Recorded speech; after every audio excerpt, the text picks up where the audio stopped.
All right. Hello, everyone, and welcome to Rise Zion. My name is Seth, and I am here in our virtual studio with Melissa from Catch the Buzz podcast, as well as Love Notes from God podcast. We are here today to discuss with you a very fascinating and interesting topic. We talked about it just a little bit before we started the program, but I don't know all of the details. Melissa has shared with me that she was actually an ordinance worker at the temple. And she's going to share with us some very interesting insights that we've decided to call temple secrets that kind of reveal, and she had noted to me before that this kind of reveals the direction that the church is heading in. There are some very fascinating implications as to what the future might hold based on these insights that Melissa has noticed. And just based on what she shared with me thus far, I can tell that there's something to this. There's something to what she has to say. So we're going to dive right into these temple secrets together and explore with you what these might mean for, I don't know, like church policy moving forward into the future, different, doctrinal shifts maybe in how we view the temple ceremonies. All sorts of different things. Very fascinating, you guys. But Melissa, why don't you take it away and tell us and kind of introduce this topic from your perspective just a little bit, and then we can get started. Okay, so thanks everybody and Seth for letting me come and share. There's been a couple years I've been waiting to share these with everybody. So I have, especially when they just had the change how they're announcing the temples, we just had that happen where in Maine they announced on location a temple Right. that will be built there. Yes. And Seth was sharing that in a live stream, wasn't it? Was it a live Mm-hmm. stream? Yeah. So I created a premiere, and Mm-hmm. we talked about in this video, you guys, just to do a review. I guess that it would be kind of important for people who haven't watched the video. But in this video, we talked about the historic Portland, Maine temple announcement, how it was done. And this is really significant because President Oaks, during General Conference, seemed to suggest that no new temple announcements would be made or would be forthcoming at that General Conference. I don't think that I think that we will see some temple announcements made in the temple in the future, but this Portland, Maine announcement really marks a shift in how the church is going to be announcing new temples. It was described by Elder Heine, who was there, as a historic temple announcement because nothing like it had ever been done before in the past. The reason why it was so historic is because this was delegated authority given to the area general authorities in that area to announce a temple. And it was outside of General Conference. It was very personable to the people who were there. You could see the excitement on everybody's faces as they saw in this Christmas devotional that they were going to get a temple finally. They'd been waiting for so long to receive this gift from Heavenly Father, and you could just see the excitement just from the pictures that they had posted on the church news website. So it was really exciting. But you said, Melissa, as we were in our live stream, or not in our live stream, but in our premiere of that video, that this may not have been such a surprise to you because you remember certain things that had been, brought up during the temple as an ordinance worker that kind of hinted that something like this might be coming our way. Can you go ahead and explain what that looked like to you? Yeah, so just to make sure people know, as we talk about temple secrets, there's not going to be anything here that is not appropriate, that is like too overly sacred. It's just things that from me having gone to the temple for so many years, um, on a weekly basis for years. But I started going in like 2010, 2011. I started going every week. And so it's been, like over 13 years Hmm. that I've been going weekly to the temple. So I've had just a lot of years of experience. As a teenager, I would go and do baptisms because, again, I live really close to the temple. Like, it's like 15 minutes for me to get to the temple. Hmm. And then there's another temple that's like another 15, 20 minutes from me. And then they're building one in Caldwell. And so there may very well be, like, traffic is getting worse. May very well be 3 temples within 30 minutes of me. Hmm. Like, Wow. I And So you have ample opportunity to honestly, go to the temple. oh, yeah. Yeah. Yeah, exactly, and that's why this year I have doubled my temple work.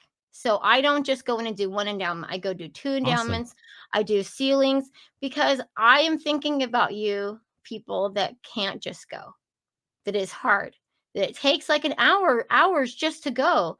And who am I to complain when I can just, I can, in the time that you haven't even gotten there yet, I can go and do double and, double endowments.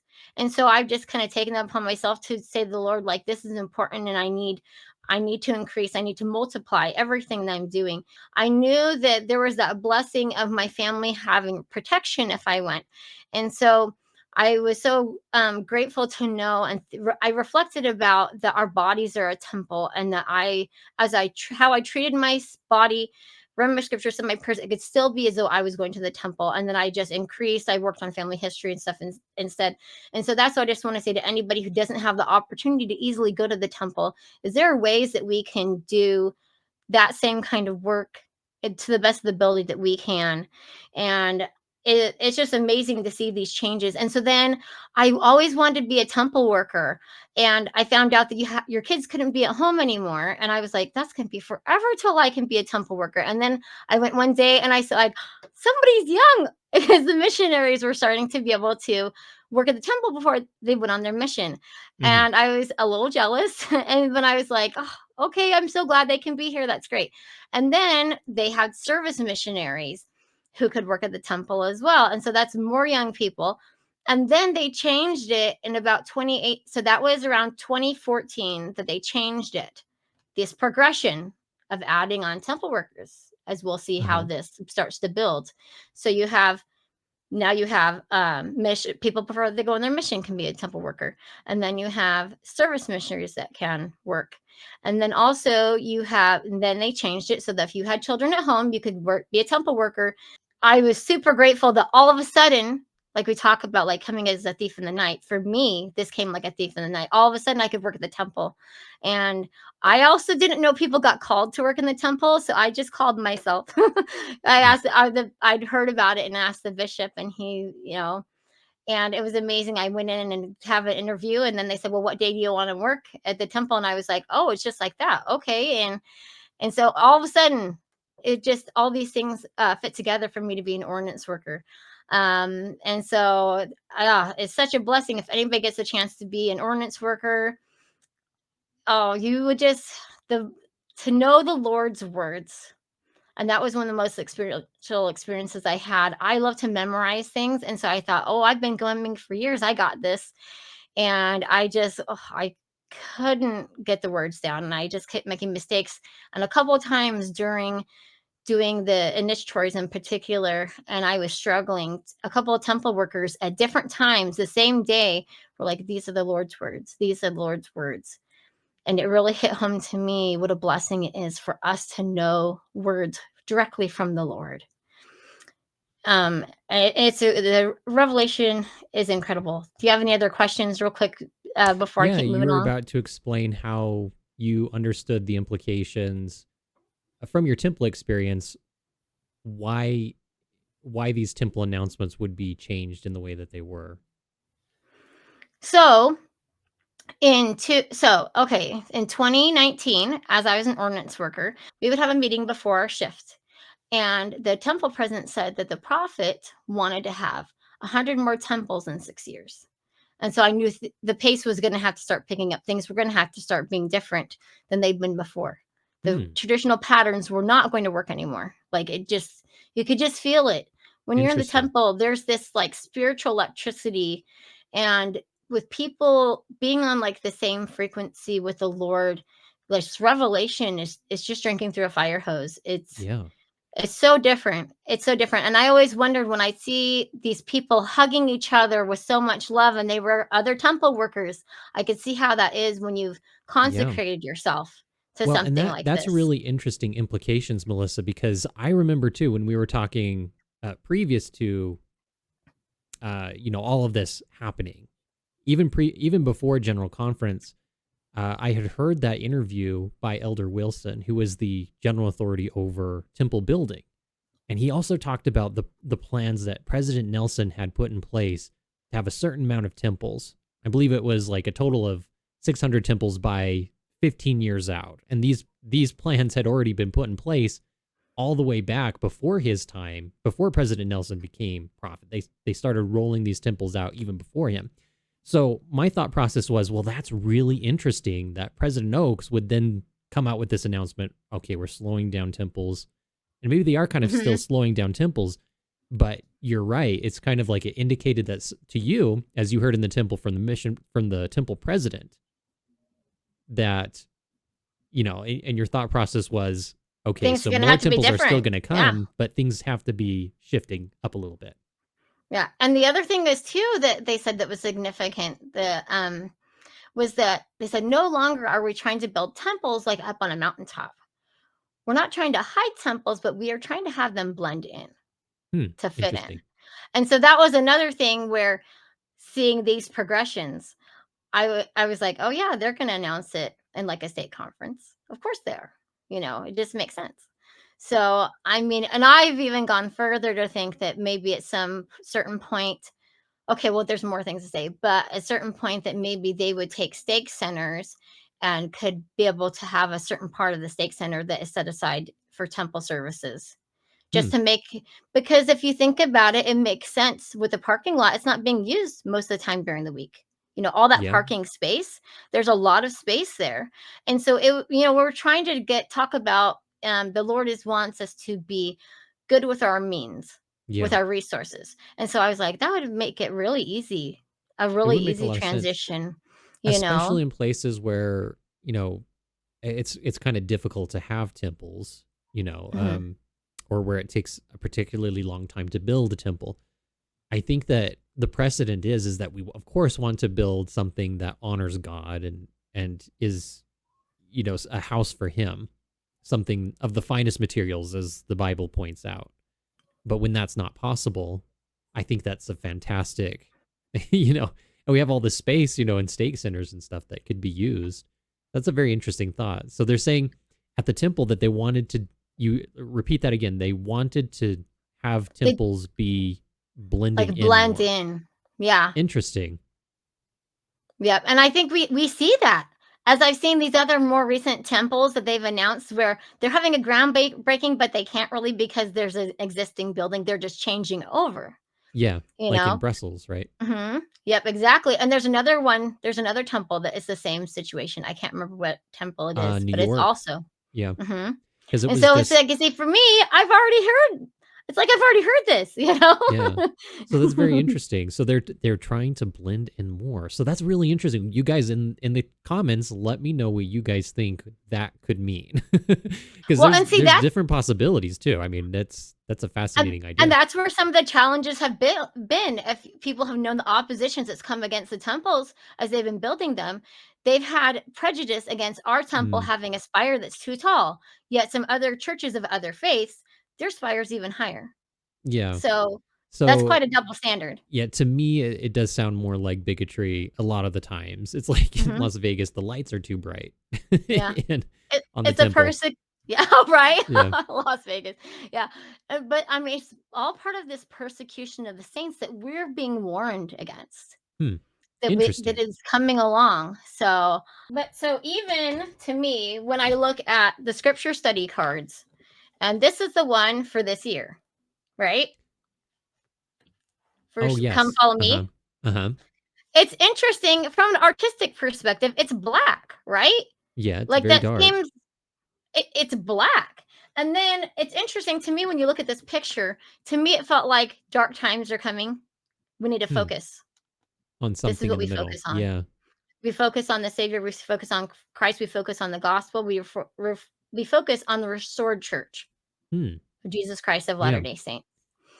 The So one before that we've just go ahead. discussed two major temple secrets that kind of bring up implications. What is your third temple secret that you'd like to share with us today, Melissa?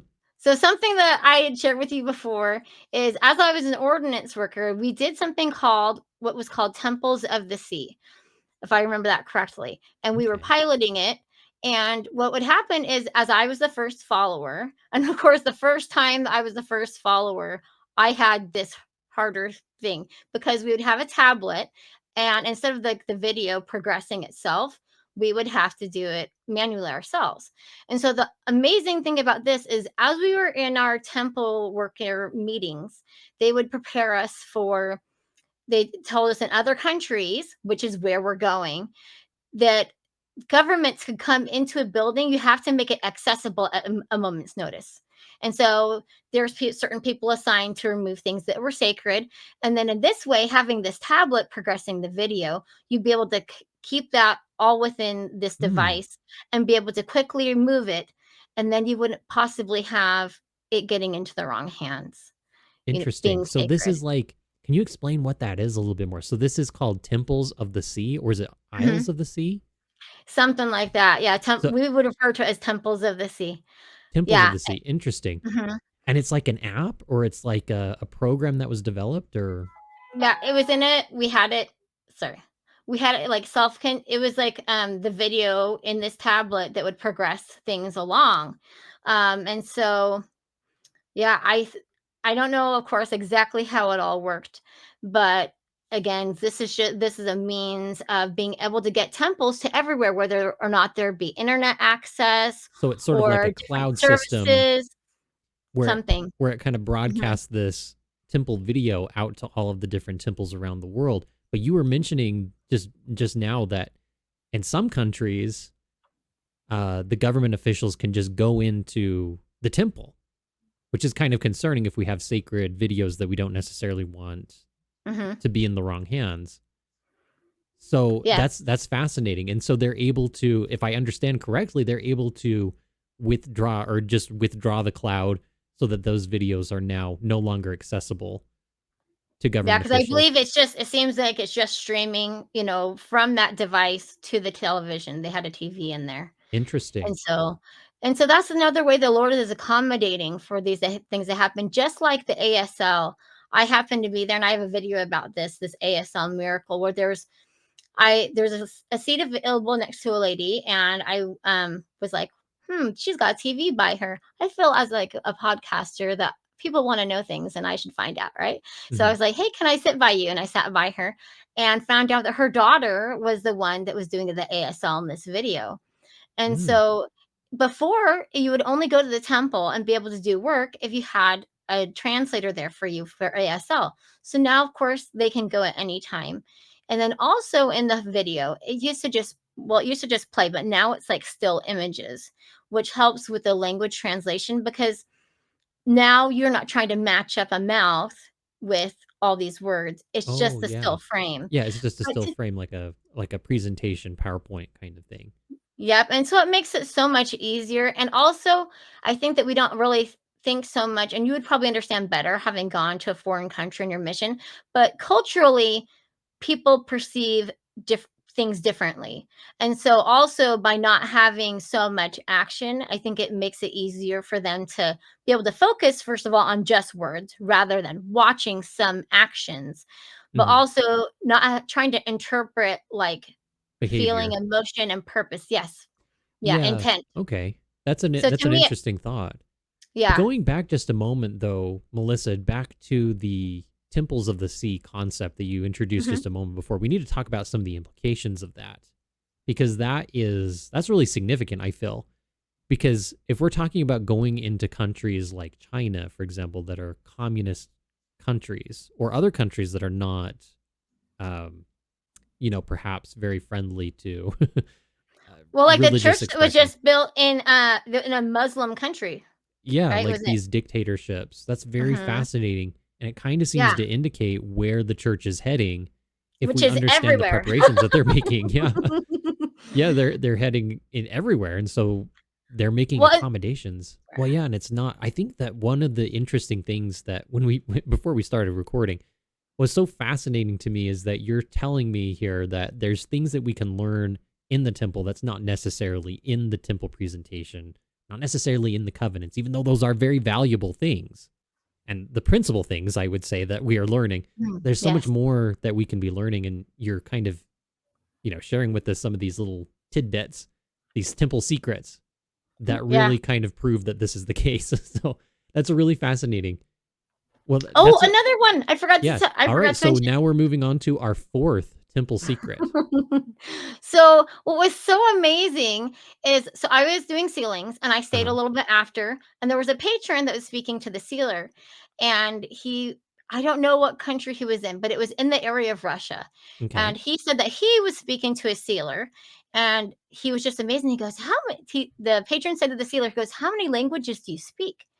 And he says, "Well, I only speak one." And Hmm. he's like, "I speak German." And the patron says, "How is that possible? We're speaking in English right now." And he's like, "When I am in the temple, as soon as I enter the doors, I can speak 7 languages. Hmm. And as soon Interesting. as I leave, just one." And then I was sharing that with a friend of mine who also has been an ordinance worker. And she had the same thing happen at a temple was at, that it's 7 languages. Another sealer that also was speaking 7 languages when in the temple. To me, that is significant. We know that the Lord works through numbers too, and That is the very Lord interesting. will not have his work be stopped. That's very interesting. When we consider some of the ancient temple practices that existed, where there were 7 different levels of Mhm. understanding. That's probably for a different video, but that is a fascinating concept that they would learn 7 different languages for that reason. We'll have to go into that a Gifted little it. bit later. Yeah, just gifted that. And to me, that's part of when you are trying to build Zion and you're trying to work with your spiritual gifts. Like when they talk about the veil thinning, that the gift of tongues, some people are getting that at the temple. Well, and I just want to share this with you too. It's really cool. My little temple wallet. And I Oh, love yeah, you can order these online. But uh-huh. They have like the little yeah. cards inside. Hmm.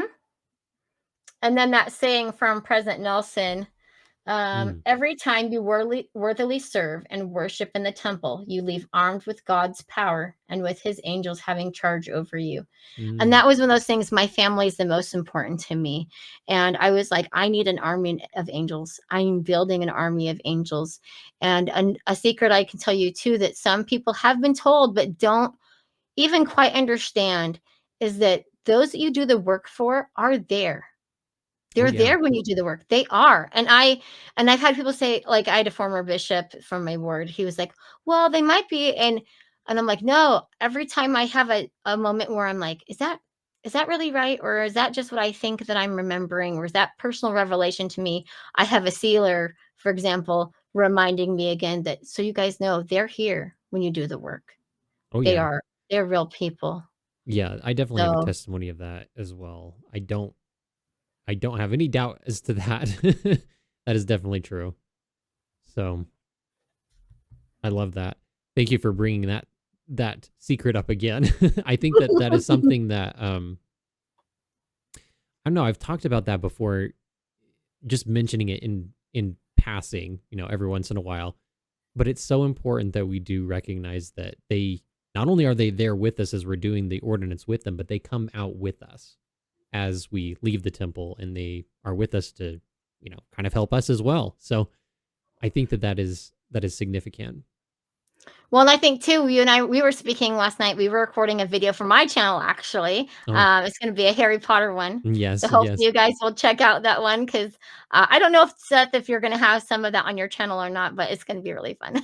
Oh, that would be interesting to do. I think that it probably doesn't fit within the branding of my Mhm. channel, but I do enjoy talking about all sorts of different things. And we did discuss Harry Potter, and of course I brought the gospel symbolism that exists within Harry Potter. But Melissa, let's move right into, I guess, that you've just shared with us, like, I think we're on our sixth temple secret.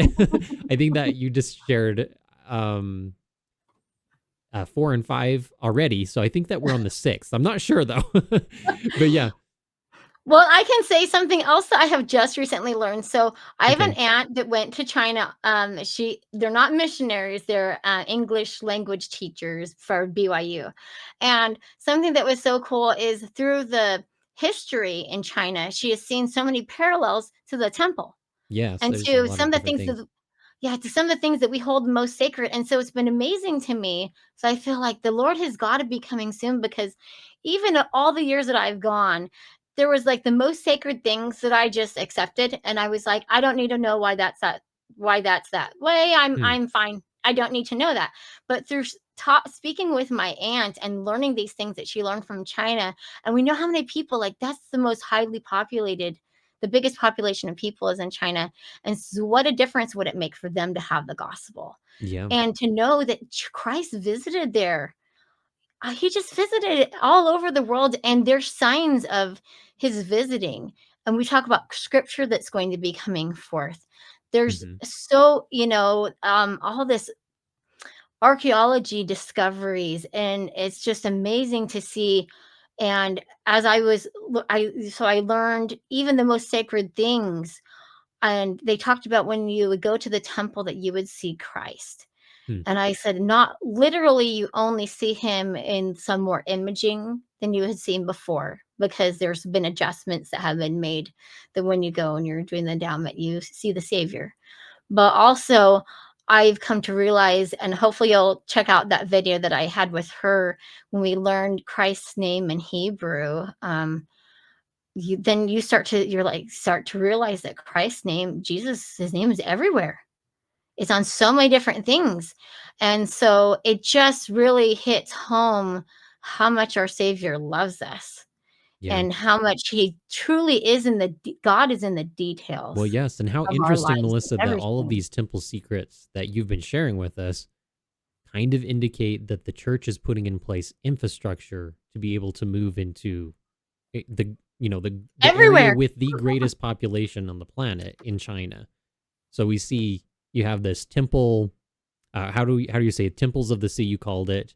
This Mhm. infrastructure is in place so that the sacred nature of the temple can be kept Protected. secret. Can be. But in addition to that, you had outlined how the fact that the church has removed a lot of the different actions so that these so it's mostly just a slideshow now that we see at the temple during the video, and so that the cultural changes don't necessarily have to be so great. We're just focusing on words, and that is very important in Eastern uh, areas because they have such a different perspective than Western cultures. So that's very important. Another fact that you brought up was the fact that, I mean, we're getting to the point now where you're seeing all of these different names brought that are from all over the world. We're getting to the point where we've done a lot of the ones in the West, and it's time to move on into the East. And so the Lord is hastening his work in ways. Another thing that you brought up was that the fact that the temples needed to be more, or how did you say, not on the mountaintops, but rather less noticeable, more subdued and in buildings that are already in existence, so that Say more Blendon. it's less austere or it's less ostentatious, we'll say. And that's something that I think that would be very important for moving into China. And that's kind of what President Nelson kind of pointed out is it would likely be. I view what he said as prophetic because he announced a temple for which they didn't have plans. Essentially, he's describing something that's not really been done before in China, and he's describing a building that is a multi-purpose use building, a place where people can go to do ordinances, but it isn't necessarily what we've come to expect as a temple. But yes, just to recap everything that we've talked about, it seems that that is where the church is heading in these major implications. But Melissa, we're going to move into our seventh now. Did we just discuss sixth? I don't know. We're going to discuss our next temple secret, and it kind of indicates where the world is heading as well. All right. So one of the things that we learn about in our meetings that we have before our shift is we would talk about like active shooter scenarios and any other kind of threat, any other just different various emergency situations. And so, and of course, in our church right now, we've seen a lot of threats. I don't know. Are you aware of the chemical attack that happened No, I'm a not couple aware of weeks ago? this. Oh, this is how much this stuff is happening. Hmm. So, yeah, I can't remember what country it was in right now, but Yeah, there was somebody that came into a church house and they said it was like 9:15, so they had planned that people would be there for church services, and they had modified, like, a child's toy gun for chemicals, Hmm. and nobody was killed, but people were injured. I was an ordnance worker for a couple of years, and then my mother continued to be an ordnance worker longer after me, and in one of the meetings, when they had changed things in the endowment, in the video, how they changed it to being more of still images, they said, "Well, why are there these changes happening?"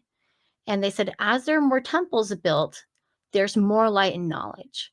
And so to Hmm. me, we have to expect with that precedent, and I believe I've heard that said other places as well, like possibly in general conference or another general authority, that as these templars are built, there's more revelation that happens. A lot of these things are showing how this is all moving forward. And so of course, as the Lord moves forward and spreads more light, the darkness has to come to Yeah. balance and We have try to fight opposition, that right? light. There must be opposition in all things. And that's those things you learn at the temple as well, is that there must be, like, there's an eternal balance that happens with things. Hmm. So we're seeing an increase of preparation at the temple for these bad things that could happen.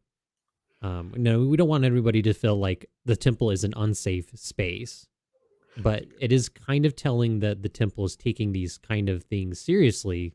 These kind of threats are increasing in the world rather than decreasing. Remember what President Nelson said when they were doing the remodel of the Salt Lake Temple, and they realized the extent they were going to do for earthquake Yeah. preparations. Hmm. He said, "There will not be a safer place to be than in the temple." Yes, it's a very safe place. And I appreciate that you guys are actually doing, preparations as temple workers for the event that something like that would happen, like somebody would come in and try to harm people. So it does speak to the fact that you're making preparations as well. We have the spiritual protections on the other side. So you told the story about how there was a chemical Mhm. or a child squirt gun that was Oh, modified for that. But I mhm. don't know if you actually said specifically that the church that you were prepared as a temple worker um, for active shooter situations, etc. Did you actually Okay, say that? I'm not sure. Can you just reiterate that again, just in case okay, we don't have it? okay. So as temple workers, we prepare for things like an active shooter, what we are to do under those situations as far as communicating with different people in the office or other ordinance workers, exits to take, and then just know, also sacred things that we would want to remove quickly, just all the different scenarios for different natural disasters as well. And as we know, the Lord is preparing his people, and the temple is no different. Interesting. So you're preparing both temporally and spiritually for whatever might happen. Yes, That's very we are comforting in a being way. warned. Yeah. Yeah. Would you say that just your opinion? Would you say that that kind of preparation for things like active shooters, for example, you think that that is that something that has increased as you've worked for 14 years in the temple? So to be clear, so I've been attending for like over about 14 years, but Oh, I was an ordinance worker for a couple of years. They just okay, before COVID, during the time, and then after. But so I haven't had there hasn't been as many threats since then. That we have been warned, in my opinion, from what I've seen, by President Nelson talking about the gun and that it didn't go off, that there was a gun that had been pulled on him and it didn't go off. President Oaks talked about how he had been the man had pulled a gun up on him as well, and that he had seen in his mind that if he was to struggle with this young man, that the gun would go off into right. this young man's chest. Mhm. And so to me, those are different warnings we've been given to prepare. And as Latter-day Saints, this full circle is coming around for us to be threatened because the Savior is coming. Hmm. Interesting. So, yeah, that's very interesting to consider that at the temple they're preparing for whatever might happen. Um, Because of wherever we are, because we're Increased going everywhere. opposition all over the world against. I mean, I think that we can see plainly that we've had an increase in ideological violence, which is very disturbing. Um, Yes. and that manifests in different ways. It manifests in Mhm. politics. It manifests in religion. We had in the same month, two things happen that demonstrate that kind of violence against both members of the church, even specifically, and even against political opponents, or they view them as political opponents. So I And think even that in is a very BYU, unfortunate thing. and even in BYU football, Yes, they and just I mean, that wasn't necessarily violence, but it was definitely an expression of bigotry, which is not a good thing at all. So, and it's been a continual thing, and it's been mhm. causing others to stand up for the Church of Jesus Christ of Latter-day Saints, Yeah, definitely, and and that's that's definitely not important. cool. You guys don't do that. I mean, that's not cool to say those kinds of things about about any religion. So yeah, that's definitely a good thing to remind people of. So But people have been having the opportunity to show how they follow Christ. yeah, To me, that's the absolutely. difference. Well, thank you so much, Melissa, for coming on the show today and telling us about your temple secrets that kind of indicate where the church might be going in the future. This has been really fascinating. We've gleaned some insights, I feel like. You guys out in the audience, make sure to comment what you think about these temple secrets and what they might mean for the future. Um, Before we go, make sure to like, comment, and subscribe to the channel. Our new goal is to reach 60,000 subscribers. We are well on our way to achieving that goal. Make sure to become a member. If you haven't become a member yet, that's just a really fun way that you can support the channel and support our volunteers who've so diligently been working behind the scenes to make the channel a success. And when you become a member, you're rewarded with cool perks, including custom emojis and a custom name badge that goes next to your name. Also, we'll be doing a raffle for members only. Make sure to check out our live streams in the evening every Thursday. And thank you guys so much for joining us this evening. We'll talk to you next time. See ya. See ya.